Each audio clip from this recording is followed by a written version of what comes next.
안녕하세요. 저희 남편은 남녀노소 누구나 호감을 가질 만한 외모를 가지고 있어요. 특히나 눈웃음이 예쁜데 이 사람이 한번 웃으면 넘어가지 않을 여자가 없을 정도였죠. 능력도 좋고 성격도 좋은 남편에게 단점이 하나 있었습니다. 결혼 전부터 주말에는 본인 엄마랑 데이트한다고 저보다 시어머니를 우선시했던 거였어요. 그때는 제 눈에 콩깍지가 씌어서 그런지 그런 남편이 더 믿음직해 보였어요. 본인 부모를 안 챙기는 젊은 사람들 요즘 정말 많잖아요. 나중에 결혼하면 가족을 우선시하겠구나 싶었습니다. 정말이지 결혼하면 적어도 시어머니보다 저를 우선시할 거라고 생각했었죠. 결혼 전에는 시부모님 정말 좋았습니다. 남편이 시아버지 외모를 쏙 빼닮았는데 시아버님은 과묵하면서도 자상하신 스타일이었어요. 환갑이 가까운 나이셨는데도 얼굴에 주름이나 잡티가 거의 없으셨고 몸 관리도 열심히 하셔서 며느리인 제가 봐도 멋졌죠. 시어머님 또한 나이에 비해 엄청난 동안에 시원시원하고 화끈하신 스타일이셨고요. 그런데 결혼하고 나니 어머님 화끈하신 스타일이 아니라 그냥 필터 없이 할 말 안 할 말 구분 못하시는 성격이더라고요. 그리고 아들인 제 남편에 대한 지극한 사랑이 도가 넘었습니다. 남편 또한 본인 엄마를 마치 와이프처럼 대했고요. 둘이 평범한 모자 관계는 아닐 거라고 예상은 했었지만 신애도 너무 심하더군요. 알고 보니 아버님이 결혼 생활 내내 외도를 하셔서 마음고생을 많이 하셨더라고요. 그걸 모두 알고 있던 남편이 본인 엄마 불쌍하다고 주말에도 엄마 옆에 있어 줬던 거고요. 한마디로 어머님은 애정 결핍이 심한 상태였고 남편 또한 정상적인 정신 상태는 아니었어요. 결혼 전 어버이날 예비 시어머니께 오전에 전화하려다 타이밍을 놓쳐 오후에 전화드렸더니 아침에 전화 안 해서 욕하고 있었는데 이제 했네? 하면서 엄청나게 화가 난 상태시더라고요. 아 어머님 죄송합니다. 죄송하다는 말로 끝낼 건 아니지. 용돈은 언제 붙일 거니? 통장에 언제 돈을 붙이나 여러 번 확인해보고 있는데 아직 안 들어왔더구나. 내 친구 예비 며느리는 어버이날이라고 100만원 붙였던데 나는 그렇게까진 필요 없어. 그냥 네 능력껏 붙여라. 이렇게 어머님은 당당하게 예비 며느리인 저에게 용돈을 요구하셨어요. 그 당시에 남자친구였던 남편에게 바로 전화해서 어떻게 해야 할지 상의하니까 본인이 제 계좌로 180을 보낼 테니 저는 20만 원만 보태라고 하더라고요. 네 이름으로 100 보내줘. 내가 우리 엄마 계좌 알려줄게. 내가 사실 월급의 반절은 엄마 항상 드렸는데 결혼 준비하면서부터 안 드려서 우리 엄마 요즘 생활이 좀 힘들 거야. 너도 우리 엄마한테 잘 보여야 결혼 생활이 편할 테니까 이렇게 하자. 하면서 말이죠. 그땐 그런 남편이 배려심이 깊다고 생각해 감동까지 했었네요. 상견례 자리에서 시아버지가 저희 엄마 외모를 칭찬하셨어요. 사부인 너무나 아름다우십니다. 이래서 이렇게 아름다운 딸을 낳으셨나봐요. 이런 딸 저희에게 주셔서 정말 감사합니다. 이렇게 형식적으로 말이죠. 그런데 그게 시어머니를 열받게 만들었나봐요. 계속 본인 남편을 째려보면서 밥을 먹다가 갑자기 뭐가 이뻐요? 이쁘긴. 나보다 예쁘지도 않고만. 우리 아들, 내가 예쁘니? 이 예비 장모가 예쁘니? 라고 대놓고 저희 남편에게 물어보는 겁니다. 가관은 저희 남편이었죠. 1초의 망설임도 없이 우리 엄마가 최고 예쁘죠. 하고 배시시 웃는 겁니다. 그런데 그 배시시 웃는 게 또 잘생기고 멋지더라고요. 저희 엄마 그 웃음을 보고 본인도 웃으면서 하며 사부인이 가장 미인이십니다. 라고 하셨고 그렇게 다시 분위기 좋게 상견례 분위기가 흘러갔습니다. 시어머니 또한 본인 아들에게 최고라는 말을 들어 기분이 좋았는지 환하게 웃으시더라고요. 그러면서 저희 엄마한테 저는 우리 며느리 예물 세트 해줄 건데 사부인은 우리 아들 뭐 해주실 생각이세요? 우리 아들 반지 하나는 해주시는 거죠? 하시더군요. 저희 엄마는 당연히 받은 만큼은 드려야 맞는 게 아니냐 하셨어요. 그런데 나중에 예물하라고 돈을 주셨는데 예물 세트는 고사하고 반지에 다이아도 박을 수 없는 금액을 주시더라고요. 그래서 그냥 결혼 반지만 했는데 다이아 대신 큐빅을 박았어요. 엄마도 저희 남편 반지만 줬습니다. 결국 각자 자기 반지 한 거죠. 그런데 남편이 우리 엄마한테는 너 그냥 예물 세트 했다고 해. 우리 엄마는 더 예물 세트 해준 줄 알고 사람들한테 자랑스럽게 말하고 다니시더라고. 우리 엄마가 너 큐빅 박은 결혼 반지만 했다는 거 알면 얼마나 속상하시겠어 라고 하는 겁니다. 왜 그래야 되는지 모르겠었지만 그냥 뭐 별것도 아니니 알았다고 했어요. 또 결혼 승낙받으러 찾아뵈었을 때 밥 먹고 설거지하다가 설거지한 물을 다 흘려보낸다고 혼났었거든요. 낭비 심하다고 알뜰하게 살라고 하셔서 그냥 네 하고 넘겼는데 그걸 상견례 자리에서 엄마한테 말씀하시니 당황스럽더라고요. 저희 집은 원래 설거지한 물 안 모아두거든요. 설거지한 물 받아놓고 행주 또는 걸레를 빠는 데 쓴다고 하시더라고요. 그 이야기를 듣고 저랑 엄마 표정이 안 좋으니 저희 남편 우리 엄마가 워낙 알뜰하셔서 그래요. 라고 말하면서 좋다고 웃더군요. 그때는 남편에 대한 사랑이 너무 커서 모두 별거 아니라 넘겼답니다. 결혼식 날은 정말 더 가관이었어요. 보통 양가 인사드리는 순간에 신부가 울거나 친정엄마가 울거나 하지 않나요? 그런데 양가 인사드리는 순간부터 피로 현장에 가기 전까지 저희 시어머니 무슨 나라 잃은 사람 마냥 꺼이꺼이 우는 겁니다. 그냥 손수건으로 눈물을 훔칠 정도로 우는 게 아니라 아이고 나 이제 우리 아들 없이 어찌 사나? 우리 아들 없이 나 이제 어찌해? 하면서 꺼이꺼이 통곡을 하며 우셨죠. 나중에 제 친구들이 그 장면을 이야기하며 너 결혼 생활 괜찮아? 너네 시어머니 보통 분 아니신 것 같던데? 라고 할 정도로 말이에요. 결혼식이 끝나고 난 후 피로 현장 혼주석에서는 언제 울었냐는 듯이 개걸스럽게 음식들을 드시더라고요. 눈은 시뻘개지고 눈화장은 잔뜩 번져있는 상태로 숟가락 젓가락도 쓰지 않고 거기에 있던 음식들을 손으로 집어 드시는데 진짜 미친 사람 같았습니다. 저희 엄마 표정도 좋지 않았어요. 저 또한 제 친구들이 축가를 불러주는 순간까지도 꺼이꺼이 큰 소리로 우셨던 어머니가 곱게 보이지 않더군요. 다만 그런 시어머니를 애틋한 눈으로 바라보던 한 명의 남자가 있었으니 바로 저희 남편이었습니다. 자꾸만 그 개걸스럽게 먹고 있는 어머니 입가를 닦아주면서 우리 엄마 오느라 많이 지쳤었나봐. 원래 울고 나면 허기지고 힘들어. 진짜 우리 엄마 어떻게 하냐? 나 신혼여행 갔을 때도 울고 그러는 거 아니지. 눈물까지 그렁그렁한 상태로 말하고 자빠졌더라고요. 그 결혼식 주인공이 저인지 어머니인지 헷갈릴 정도였네요. 시누이 가족과 제 남편이 자리를 비운 사이 시어머니, 저랑 저희 엄마한테 사부인 남편 없이 딸 시집 보내려니 많이 여전했지요. 그런데요, 저는 사부인보다 더 탓합니다. 저희 남편이요, 이 양반이 지금도 이렇게 잘생겼지만 젊을 때는 말하면 입이 아플 정도로 잘생겼었어요. 그런데 이 양반이 잘생긴 값을 하더라고. 오입질을 어찌나 많이 해댔는지 나중에는 내가 포기했어요. 그 힘든 시간들 내 옆에서 내 남편 목해준 게 바로 우리 아들이에요. 우리 아들은 잘생겼어도 얼굴값은 안 해요. 내가 그렇게 가르쳤거든. 그러니 사부인은 든든한 사위를 얻은 거고 나는 든든한 남편을 잃은 겁니다. 사부인이야 남편 잃은 지 꽤 돼서 이제 괜찮겠지만 난 괜찮지가 않아요. 어머님이 이렇게 울먹이며 말씀하시자 계속 아무 말 없이 듣고 계시던 시아버지 당신 진짜 듣자 하니까 지금 사부인 앞에서 뭐라고 짓거리는 거야? 아들이면 아들이지 왜 당신 남편이야? 하면서 결국 호통을 치셨어요. 사실 저는 아빠가 안 계십니다. 저 어릴 적 암으로 돌아가셨거든요. 그게 사별한 사람 앞에서 할 소리인가요? 또 그게 이제 결혼식을 마친 새색시 앞에서 할 소리인가요? 저희 엄마 마음이 어땠을지 생각하면 아직도 마음이 아픕니다. 결혼하고 나서 어머니께서는 거의 매일 전화를 하셨어요. 전화하셔서 왜 전화를 안 하니? 전화 좀 해라 하셔서 네, 전화 자주 드릴게요. 하고 끊으면 다음날 먼저 또 전화하시니까 제가 전화 걸 틈이 없었는데 언제 하라는 건지 모르겠더라고요. 전날 잘 지내냐고 별일 없냐고 물으시고 다음날 잘 지내냐고 또 물으셨어요. 뭐 그런 기본적인 대화만 했으면 그렇게까지 싫어하게 되지는 않았겠죠. 매일 전화하셔서 우리 아들 밥은 해 먹이니? 뭐 해서 먹이니? 너 우리 아들 잡고 살면 내 손에 죽는다. 알았지? 우리 아를 밤에 피곤하게 하지 마라. 이런 잔소리가 끝도 없었습니다. 이 사실을 남편에게 말했죠. 그랬더니 너 지금 우리 엄마 내 앞에서 욕하는 거야? 우리 엄마가 매일 찾아오시는 것도 아니고 하나밖에 없는 며느리랑 통화 잠깐 하고 싶어서 연락하시는 건데 그게 그렇게 불만이야. 더 그렇게 안 봤는데 진짜 너무 계산적이고 차갑다. 우리 엄마 진짜 불쌍한 사람이야. 너도 알잖아. 나 없이 요즘 우울증이라고 해서 나도 회사에서 틈나는 대로 전화드리고 있어. 너도 좀 이해해줘. 라고 하더라고요.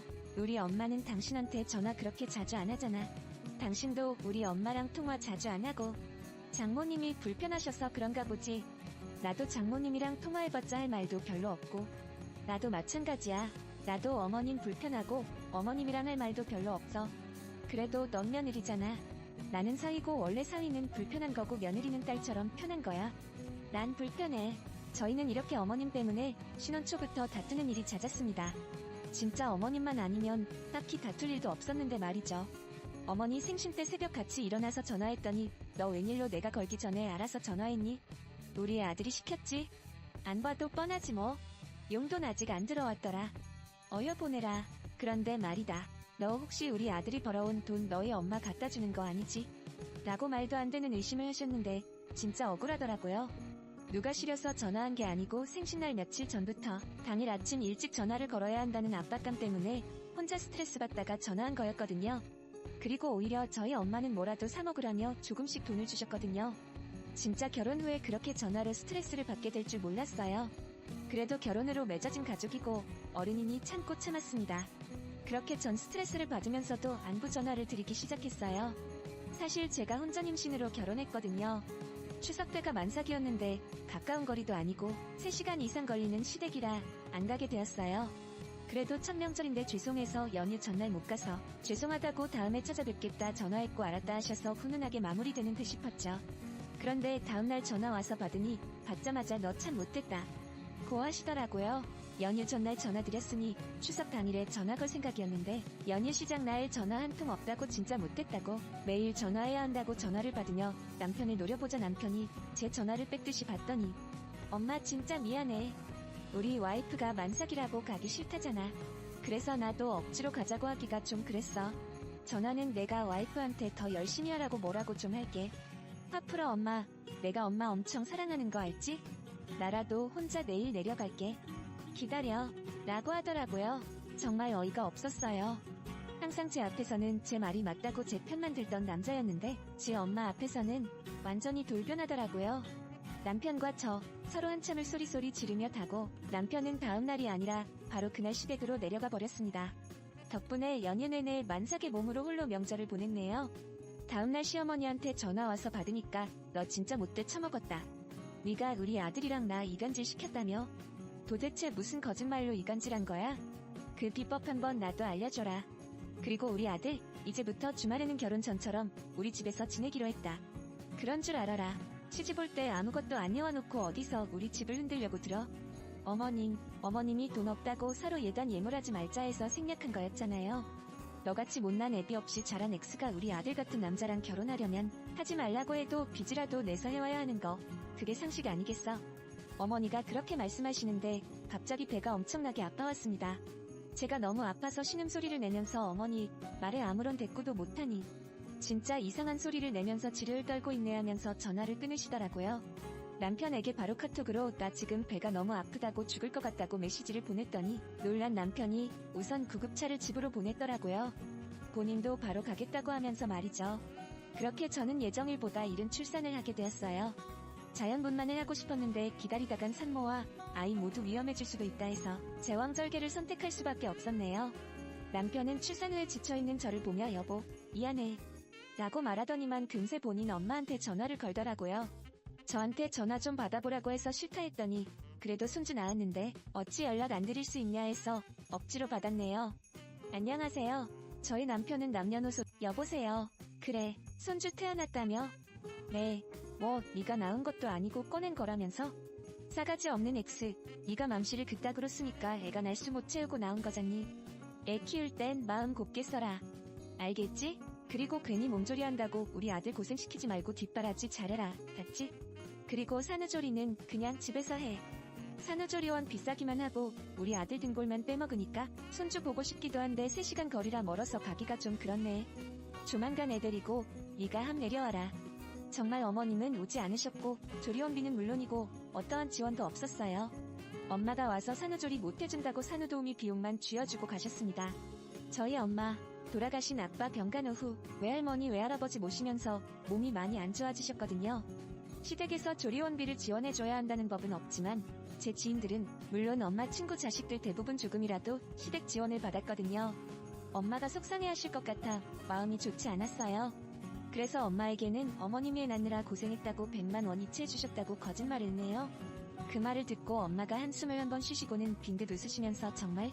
엄마는 사실 우리 딸이 며느리 대접 제대로 못 받는 것 같아서 너무 속상했는데 엄마가 괜한 걱정을 했었네? 라고 하시더라고요. 출산 후 매일 혼자 아기 먹이고 놀아주고 씻기고 재우고 남편 퇴근하면 저녁 차리고 치우고 설거지하고 젖병 씻어 소독하고 이유식 만들고 매일 새벽에 잤어요. 아기 돌 때까지 단 하루도 쉬어본 적 없고 아기랑 떨어져 본 적도 없어요. 육아의 집안일도 혼자 하니 바쁘기도 하고 작은 소리에도 깨는 아기라포는 무음으로 해뒀기 때문에 전화 온 줄도 몰랐는데 나중에 보면 어머님께 부재중 전화 6에서 7통씩 와 있더라고요.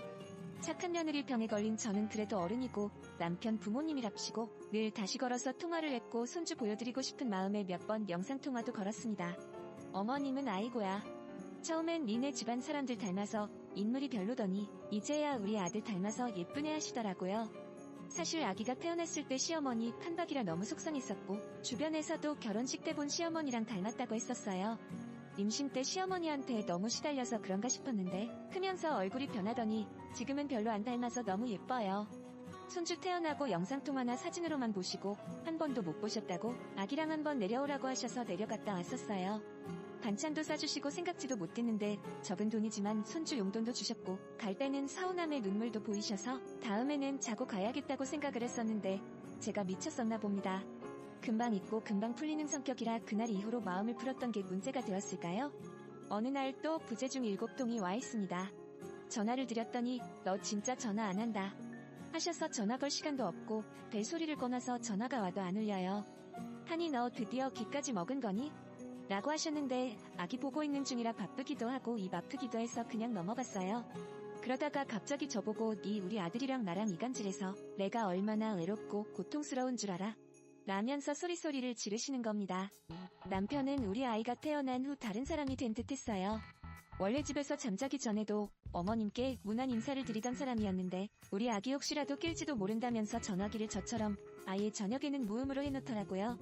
그것 때문에 스트레스를 받으셨었나봐요. 미친녀, 더 미쳤어? 어쩔 나랑 우리 아들한테 이럴 수가 있어? 우리 아들이랑 나 떼어놓으니 좋아? 네 애니한테 그리 배웠어.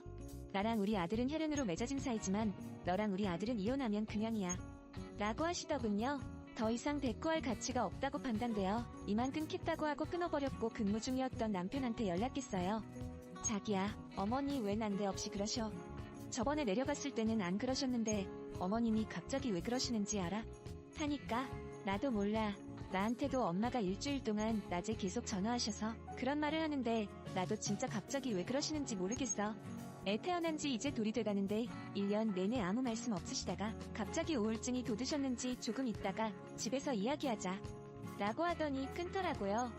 남편과의 전화를 끊고 왜 나는 이런 시어머니를 만나 이런 말을 듣고 살아야 하나 서러워서 아기 앞에서 펑펑 울었네요. 그리고 그날 시부모님 연락처를 차단했어요. 그러면서 너는 이 상황에 우리 엄마랑 연 끊을 생각부터 해. 아마 내가 그랬잖아. 우리 엄마 우울증인 것 같다고. 그럼 우리 엄마 걱정부터 해야 하는 게 우선 아니야? 나 당분간 주말에 엄마 집에 가 있을게.